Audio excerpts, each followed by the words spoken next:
আজ আমি বানালাম কাঁচা কলার কোপ্তা। খেতে দুর্দান্ত হয়েছে। চলো দেখে নেওয়া যাক আমি কি করে বানালাম। 3টে কাঁচা কলা, 2 পিস আলু নিয়ে নিলাম। সেদ্ধ করার জন্য প্রেসার কুকারে কেটে দিয়ে দিলাম, লবণ দিয়ে দিলাম, 5 মিনিট সেদ্ধ করে নিলাম। তারপর একটা বাটিতে আলু আর কলা নিয়ে নিলাম, ছিলকা ছুলে রেখে দিয়েছিলাম আগে থেকেই।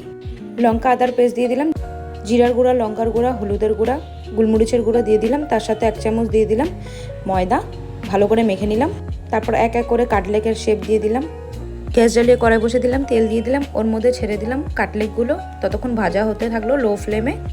ততক্ষণ আমি মশলা তৈরি করে নিলাম। ওর মধ্যে দিয়ে দিলাম টমেটো, আদা, লঙ্কা, জিরার গুঁড়ো, ধইনার গুঁড়ো, মগজদানা, লঙ্কার গুঁড়ো দিয়ে একটু জল দিয়ে ভালো করে মিক্সচারে পেস্ট করে নিলাম। তারপরে ততক্ষণে এগুলো কাটলেটগুলো ভাজা হয়ে গেল, আমি তুলে নিলাম এক এক করে। তারপরে সোমবারে আমি কিছু গোটা মশলা দিয়ে দিলাম, ওর মধ্যে ছেড়ে দিলাম মশলার পেস্টটা, একটু লবণ দিয়ে দিলাম। ভালো করে নাড়াচাড়া করে 3 মিনিট আমি লো গ্যাসে মশলাটা কষে নিলাম। মশলাটা কষানোর পরে গরম জল দিয়ে দিলাম, কিছু সেদ্ধ আলু ছিল ওটা দিয়ে দিলাম, তার মধ্যে কাসুরি মেথি দিয়ে দিলাম, বড়াগুলো ছেড়ে দিলাম ওর মধ্যে, একটু ঘি আর গরম মশলা দিয়ে দিলাম। তারপর রেডি কাঁচকলার কোপ্তা।